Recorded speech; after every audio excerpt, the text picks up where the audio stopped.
before I had time to change it. Yes. Hello, and welcome to The Jib. This bi-weekly podcast is about the many and varied schemes of the many and varied... You know what?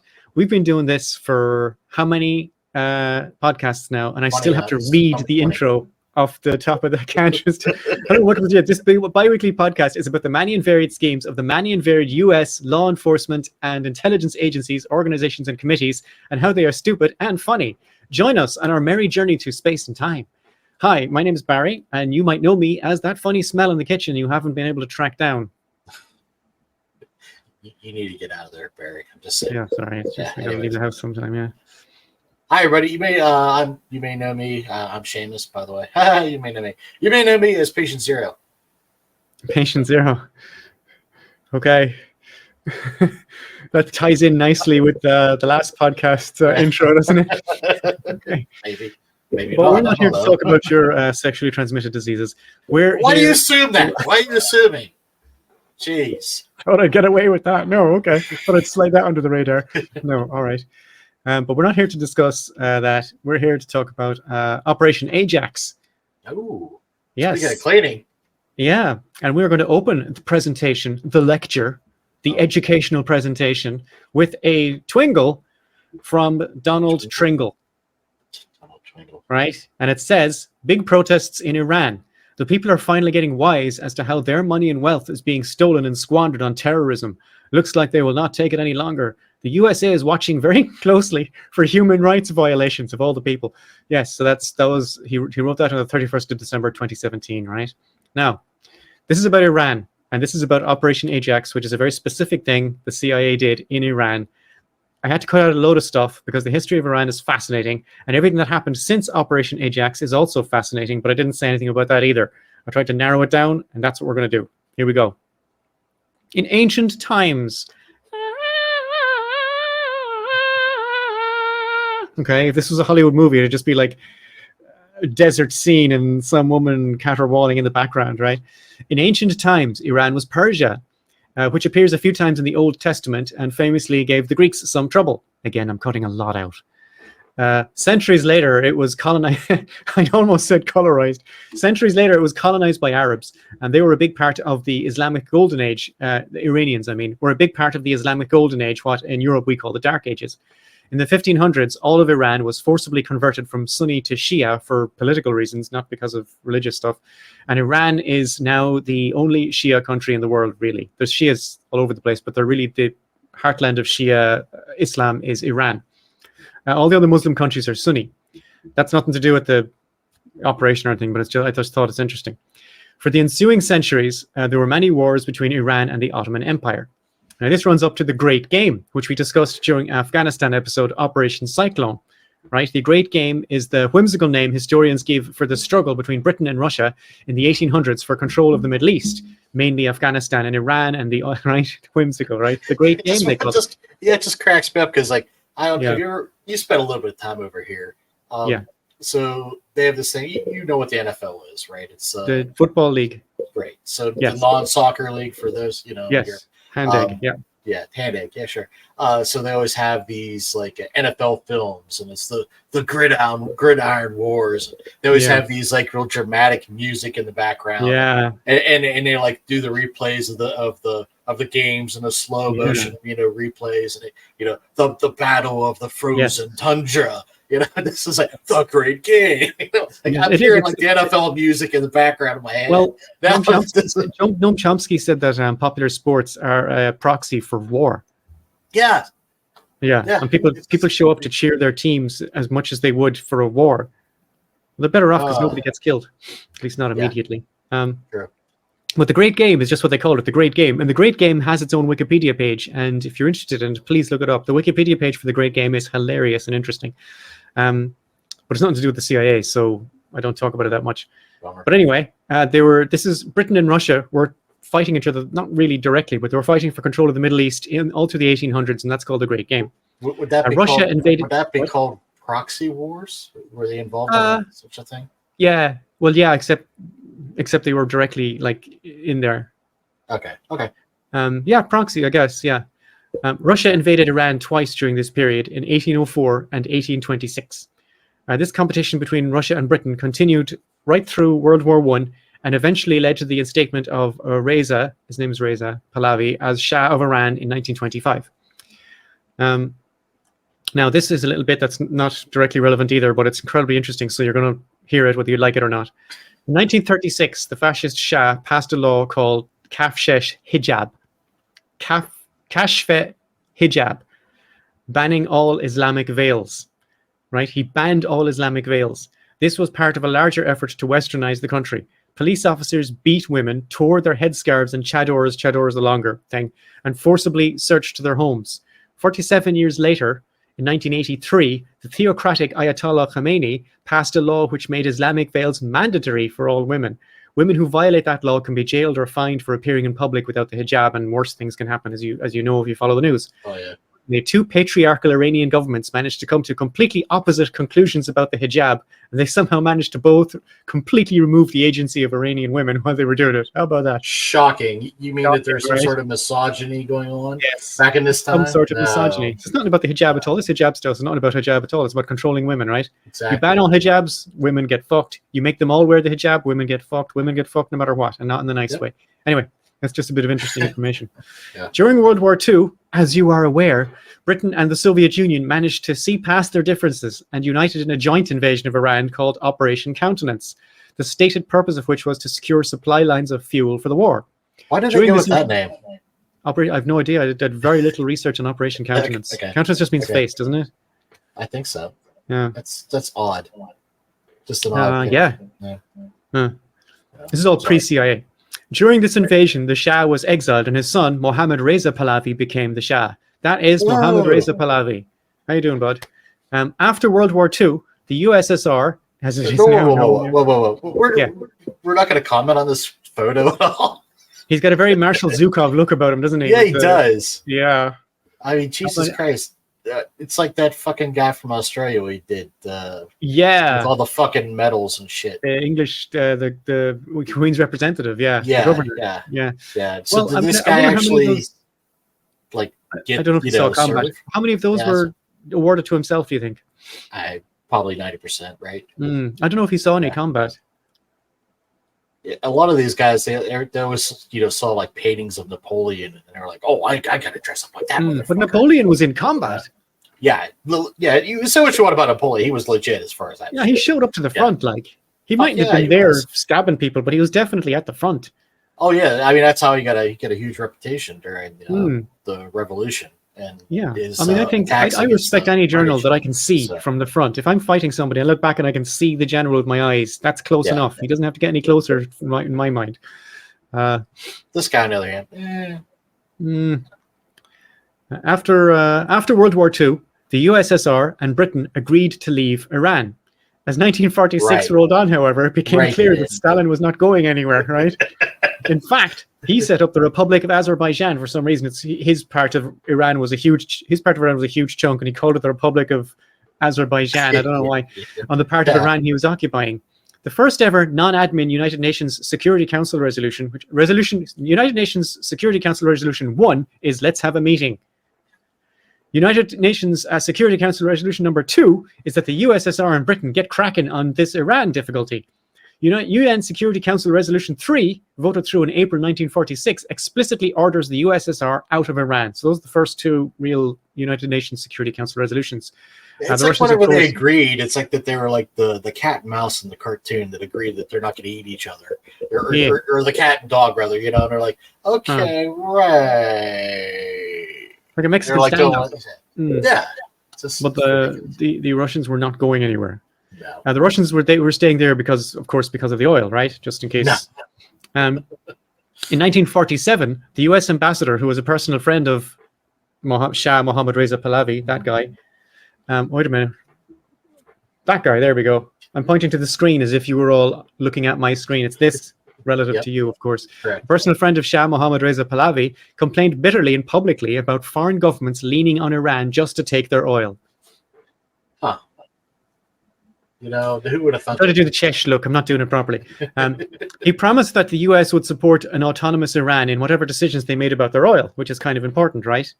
He promised that the US would support an autonomous Iran in whatever decisions they made about their oil. The Soviets withdrew after they received oil concessions. leaving control of Iran's oil with the Anglo-Iranian Oil Company. This company allotted 16% of its profits to Iran originally, which was raised to 20% after lots of hard negotiating in 1933. Now, okay, I don't know, there's no real segue into this, but we're going to do another top 10, all right?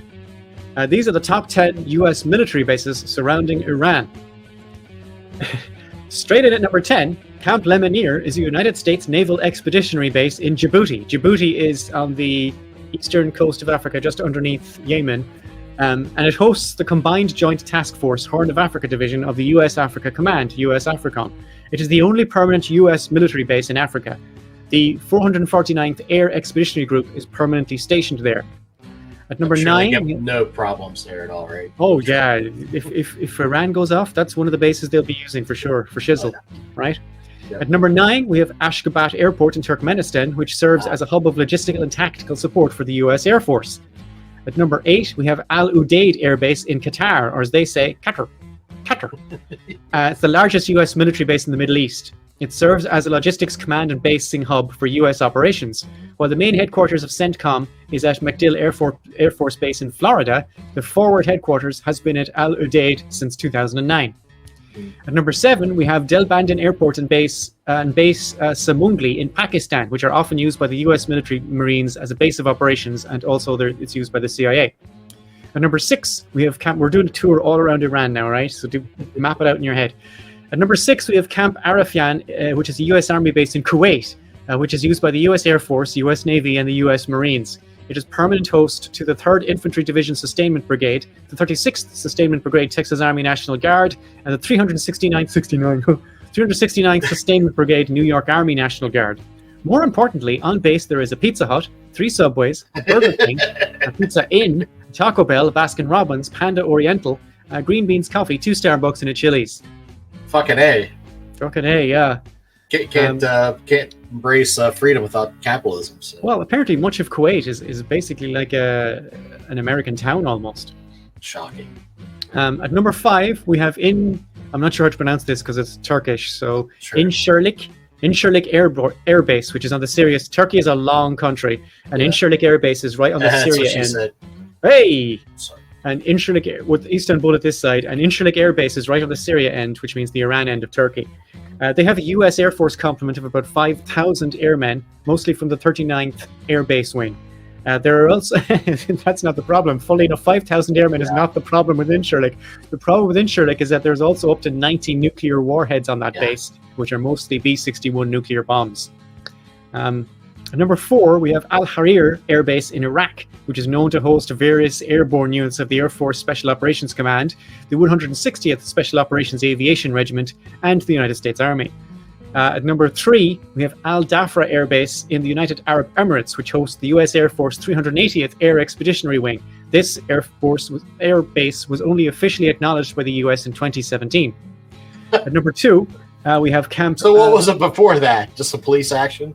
With a couple tents? No, they just denied it exists. Yeah. Oh, what are you talking about? Airbase, us. Number 2 is Camp Bering, which is a huge US Army facility set deep in the Kuwait desert, Kuwait again, that at any one time can have up to 14,000 soldiers passing through it. It's also host to at least 15 aviation brigades. It's massive, right? And number 1 is the Naval Support Activity Bahrain, or NSA Bahrain, which is a United States Navy base in the Bahrain, again, and is home to U.S. Naval Forces Central Command and the United States 5th Fleet. The entire 5th Fleet is based there. It provides tactical and logistical support to 31 U.S. warships, which are already deployed in the region, meaning this is not a war, but there's just 31 warships just sitting there anyway, and an undisclosed number of submarines. NSA Bahrain recently completed a $49 million construction of the Mina Salman Pier, increasing berthing capacity by 50%. So... they're making some kind of plans, I guess. Yeah. And as always, our top 10s always have a bonus round, don't they? Bonus round! Fatality! Bonus! That question will be answered this Sunday at WWE WrestleMania SmackDown! Okay, the bonus round is the Naval Support Facility Diego Garcia is a tiny atoll in the Indian Ocean and acts as a base for the 515th Air Mobility Operations Wing and the 36th Wing of the 11th Air Force, among others.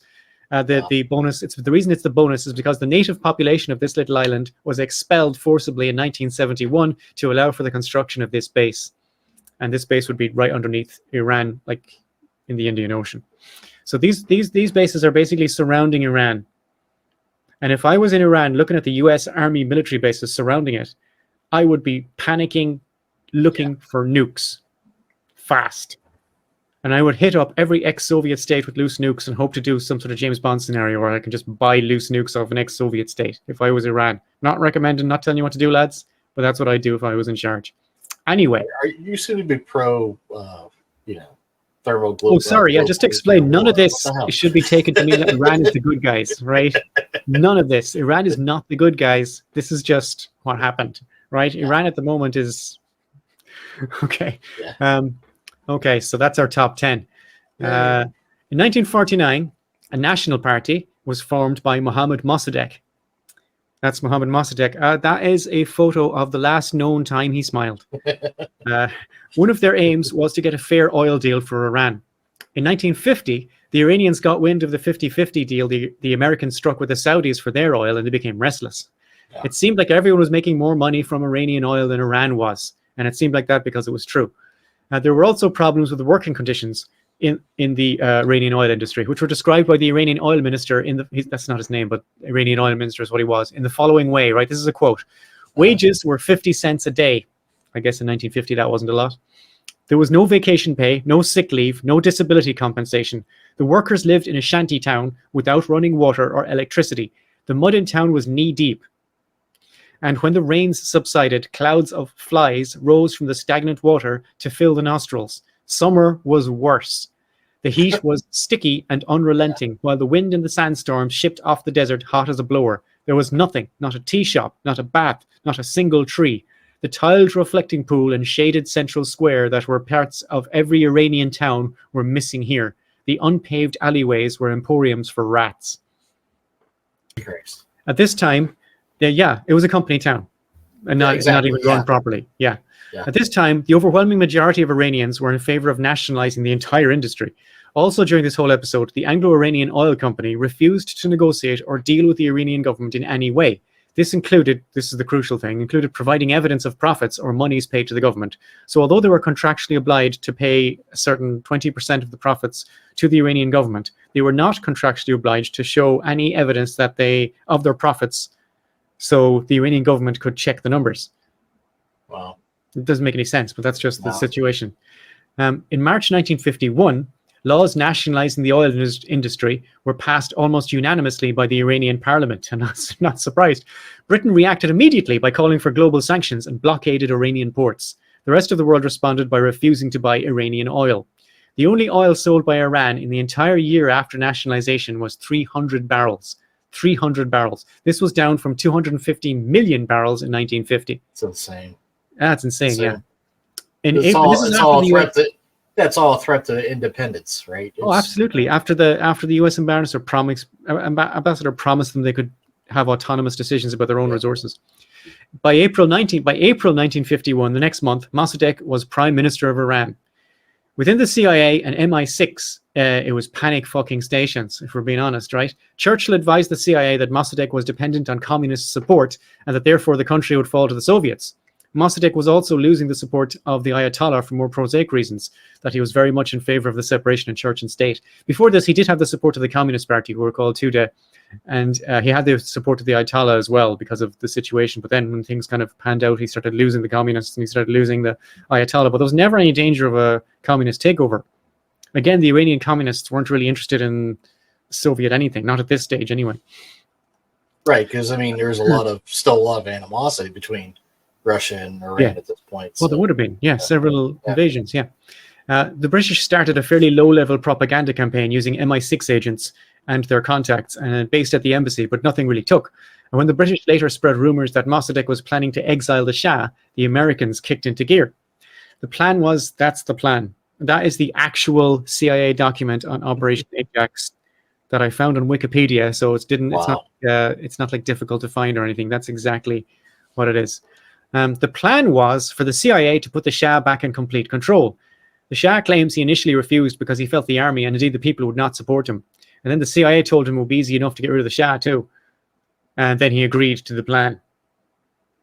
In March 1953, Secretary of State John Foster Dulles, a returning champion, directed the CIA, which was at the time run by his brother Alan Dulles, to deal with the Mossadegh problem. The man charged with the task was Kermit Roosevelt, which I love as a name. Kermit Roosevelt. Yes, Kermit Roosevelt. Who is he related to? He's related to the Roosevelts. Which one, do you know? They're all related. Okay, I just didn't know, like, how he was related. I don't know how he's related, but he's definitely one of them. Okay. And he's called Kermit. And apparently Kermit is one of these historic names, and a lot of them are called Kermit in every generation. That's crazy. You know. He went to Iran with $1 million of agency money in his back pocket and engaged in a campaign of propaganda, black ops, false flag operations, and a lot of bribery.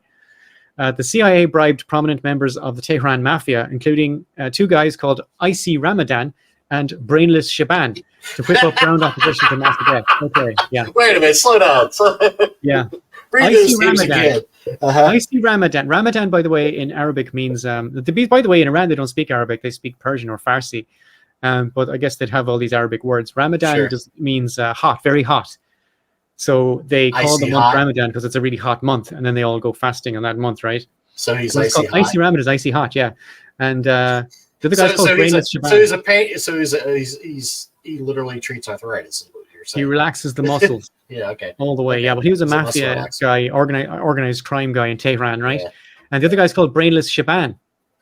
And Brainless Shaban is such a character that Brainless Shaban, or Shaban the Brainless, he has his own Wikipedia page. If you want to look it up, Brainless Shaban, yeah. But the CIA... It sounds like we segued into a fucking Scorsese film. Oh, if I was going to write a fictional James Bond thing about, say, and I had to make up members of an Islamic mafia, they would definitely be called Icy Ramadan and Brainless Shaban. Are you kidding me? It's fantastic.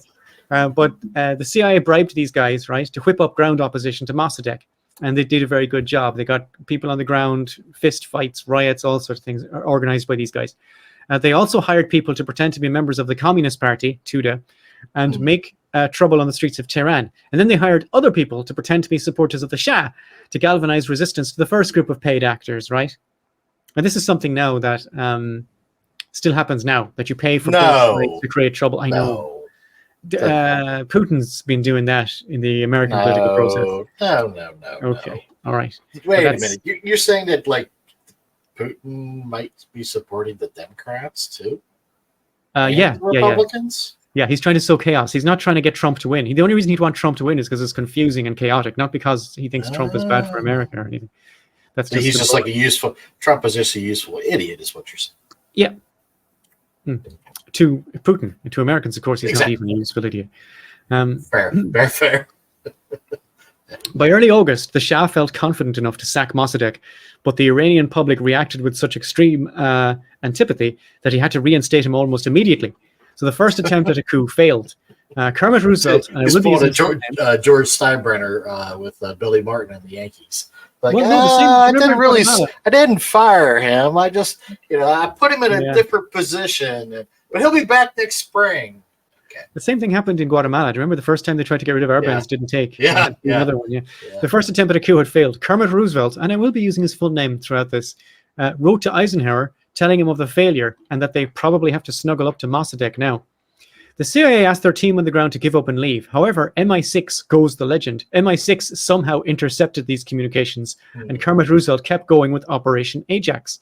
A few weeks later, the campaign was actually having an effect. People on the streets were afraid of a communist takeover, and the complete lack of oil export revenues was starting to bite. Protests turned violent, killing 300 people. Pro-Shah tank regiments shelled the Prime Minister's residence. That's when you know you're in trouble. Mossadegh gave up and turned himself in.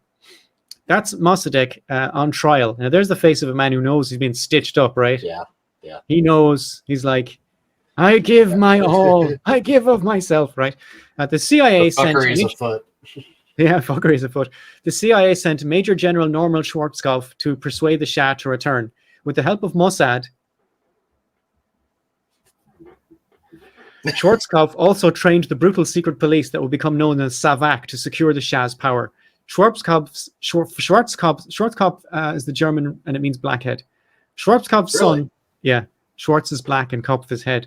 If somebody's called Schwarz, it's just black. Ah. Like Jack Black would be Jack Schwarz. Schwarzkopf's son, also General Norman Schwarzkopf, would be familiar to some of you as the commander of Western forces in Operation Desert Storm in Iraq in 1991. He was called Storm and Norman. Was he? And Cool. he didn't like that name.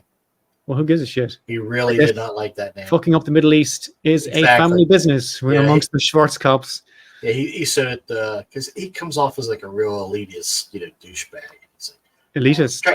Just real like full of himself and just a lot of generals are like that. Patton was like that. Yes, he's very very much like Patton. At least George Scott's Oh, that's a great movie, right? Yeah, that is a great movie. What did he say? Something about that? That nickname infers somebody that has that engages in reckless abandonment and is not very thoughtful. And I'm like, fuck you. Yeah. That's kind of what you kind of did when you went in the fucking Iraq and blew shit up. Fuck off. The generals always they're on a different level. Like my favorite thing about Patton is when he phones back, after taking Berlin, and he goes, "You give me 5 days and we can take Moscow." And the president's like, no, we don't. I can do it. I have the Marines. I have the divisions. We can take Moscow in 5 days. Just sign here. Which is very close to what Douglas MacArthur said in Korea. Yes. He said, you give me 5 days and I can take... We are literally 5 days from Beijing. We can take China in 5 fucking days. Give me a piece of paper. It's a real toss-up. Who was fucking crazier, Patton or MacArthur? I mean, they're both fucking out of their fucking tits. I mean, MacArthur wanted to use WMDs. Huh? I don't think MacArthur was crazy. You don't think he was crazy when he used WMDs against China? That's not crazy. No. I think because he did retreat the troops in Korea. Patton would never have done that. Patton was crazy. Yeah, I think they're both nuts. That's I don't know. I wouldn't call MacArthur crazy. Well, you saw what happened in the Philippines episode we did. None of that's crazy. He followed his orders and he did the right thing at the right time. I mean, from the U.S. Army point of view, not from the Filipinos' point of view. Yeah. Right? Yeah, no, I don't think that's crazy. No. He did use, but that's lethal force, and he used it against Japan as well. But I wouldn't call that crazy. That's just what you'd expect from a general. Patton was crazy. You're much more generous than I. You reckon? You reckon he's crazy? Oh, maybe. I don't know. I think they're both nuts. Cool. All right. Where did I stop? Oh, yeah. Mossadegh was sentenced to 3 years solitary confinement. 3 years solitary confinement in a military jail, while many of his supporters. Yeah, that's torture. While many of his supporters were also jailed, tortured, or executed. After his sentence, he remained under house arrest until his death in 1967. Now, this is a quote from Mossadegh during his trial. Okay. Yes, my sin, my greater sin, and even my greatest sin is that I nationalized Iran's oil and discarded the system of political and economic exploitation by the world's greatest empire. This at the cost to, he meant England, not America. This at the cost to myself, my family, and at the risk of losing my life, my honor, and my property. Wow. Well, I could never a truer word, right? Yep. After the success of the second coup, the Americans got what they wanted. The Shah was in power. The Prime Minister was West friendly. And more importantly, the oil was now being given to the Americans and the British. Many more oil companies were invited into the country to give the illusion of competition in a free market. However, oil revenues went through the roof as the British lifted their sanctions. By 1979, Iranians were so sick of the Shah and Savak, foreign control over Iran, and the constant waves of strikes that they took to the streets. The Ayatollah Khomeini took over, and Iran was turned into an Islamic theocratic state by a landslide referendum. You won't hear this, but the Iranians voted for that. Yeah. They wouldn't vote for it now, but at the time, the Shah had made such a terrible job of the country that they voted for the Ayatollah to fix it and to change the country and to make it a theocratic state. They were all in favor of it. It wasn't until 2013 that the US finally admitted the existence of Operation Ajax. And now at the end of our time here, we have another tweet from Donald Trump, this time from the 1st of January 2018. The great Iranian people have been repressed for many years. They are hungry for food and for freedom. Along with human rights, the wealth of Iran is being looted. Time for change. Awesome. That is my presentation. And I believe we have... you're acting all official. Yes, that is the end of the educational presentation. Yes. I hope if people had fun watching this, that's not the point. Okay. If people thought it was entertaining, I mean, you're not doing it right. You're not listening correctly. All right. You're Well, supposed to have sort of a sober understanding now. I think the important thing is that you got to quote your hero twice at the beginning and the end of this episode. So that's what people are going to take away from this, right? Someone's going to chop it. Someone's going to do that clip thing they do on YouTube, you know? And it's going to be like me, but twitching like this. It's going to be, I love Donald Trump. Keep playing it like you just did it for him. Then we have to Donald Trump. But I did it in such a way that's going to look edited. Keep changing the pitch. All right. But that's not, now what we do is, I guess, we look at the news. What's in the news? What's in the news?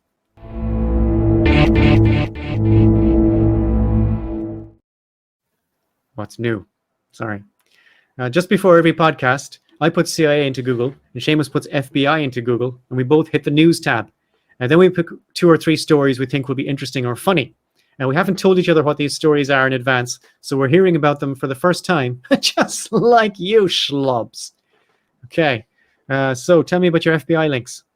Okay, so this story is back in the news. Well, I think we did cover this one once before. The FBI being sued, is it?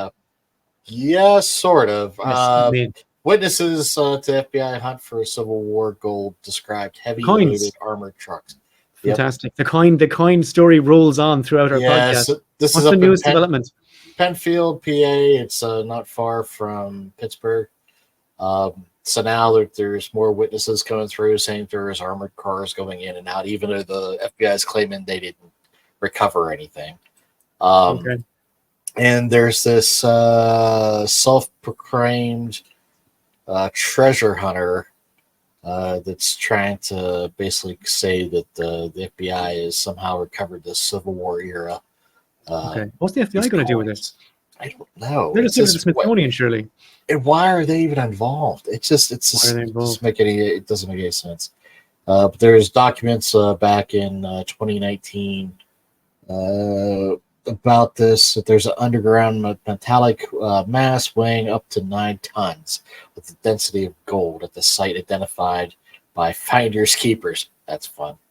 Okay. Did you say 9 tons? Yeah, that's fucking a lot. There's not 9 tons of gold in the world. Yeah, that's fuck there's the no Powerball. Way there's 9 tons of gold there. Yeah, fuck the Powerball. I mean, just fucking roll up. Like if you had 9 tons of gold, you wouldn't be able to sell it.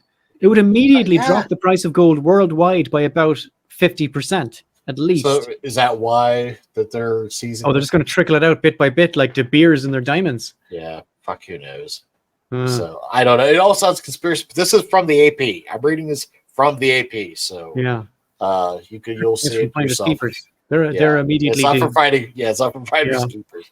But the AP is reporting that. It's on other sources too. But okay. Yeah, go check it out. I guess we'll find out. So then we also have the Justice Department and House Republicans are fighting over FBI witness testimonies. Basically, the Justice Department's telling Elvis Chan, great name, FBI agent, they're telling him that he's not allowed to testify or he shouldn't testify. His name is Elvis Chan, or that's the message board that he frequents? Exactly, right? Oh, okay. He works, his work focused on cybersecurity and foreign influence on social media. So they want him to testify on that. But apparently they're trying to push back. And then this one I just find interestingly timed. Inside the FBI's sudden surge to solve violent crime on tribal lands. Okay. Talking about the FBI getting involved in crimes that happened, on reservations and stuff. Are they allowed? Do they have jurisdiction? I don't think so. The only reason I brought this up is because from the doing letter Peltier and the other stuff, the FBI doesn't have a great history. In fact, they're usually the ones fucking committing the crimes, right? I feel like the Indians will not cooperate. Yeah, so I don't know if they're smart. Yeah, so I definitely want to. This might be if it turns into something, it might be a future episode. I don't know. Imagine getting the phone call though. Hi, yeah, this is the FBI. We're just like free Leonard Peltier. Sorry, what? Yeah, Free Leonard Peltier. Yeah, but we're just doing a bit of free Leonard Peltier. Just keep saying that over and over again and see what happens, right? Yep. So that's all I got in the news. All right. Yep. I will tell you what I got with my CIA. The first one is German president to meet CIA chief during surprise trip to Washington. German President Frank-Walter Steinmeier walks to receive on the day wrong. Sorry, that's a caption of the photo. This is the actual story. German President Frank-Walter Steinmeier will meet CIA Director William Burns on Friday during a surprise trip to Washington to hold talks with Joe Biden. Now, the surprising thing here, if you've been watching our podcast in the What's New segments, is that William Burns is in Washington. Yeah. That's the surprise thing, because for the last 5 podcasts, he's been in China, Russia, Saudi Arabia, everywhere except where he's supposed to be. So that's the big surprise there. And apparently now he's going to meet the Germans. My second story is a little less whimsical. On Tuesday, a CIA trainee who says she was sexually assaulted in a stairwell at CIA headquarters in 2022 filed a lawsuit against the agency. The lawsuit alleges that the CIA repeatedly and improperly discouraged the female trainee from lodging a criminal complaint and engaged in criminal witness tampering on behalf of her assailant, who was convicted of assault in August. And there's no way to be whimsical and jokey about that. So that's just a piece of the story. Is very interesting, though. If you want to read it, you should definitely check that out. I don't feel like making funny jokes about that, unfortunately. So that is the end of my links. Oh, wow. And I guess that's the end of our episode, is it? Yep. This will be episode 20. So we're 20. Okay. Well, thank you for joining us, and see us in 2 weeks, I guess. We're going to be back in 2 weeks. You sure? No, I'm not sure of anything. I'm not sure I'm awake right now. Yeah. So hey, make sure you like, click, subscribe, tell your friends, tell your mom. Tell your friends to tune in. Yeah. So, and then we'll see y'all again here in 2 weeks. Bye, everybody. Thank you.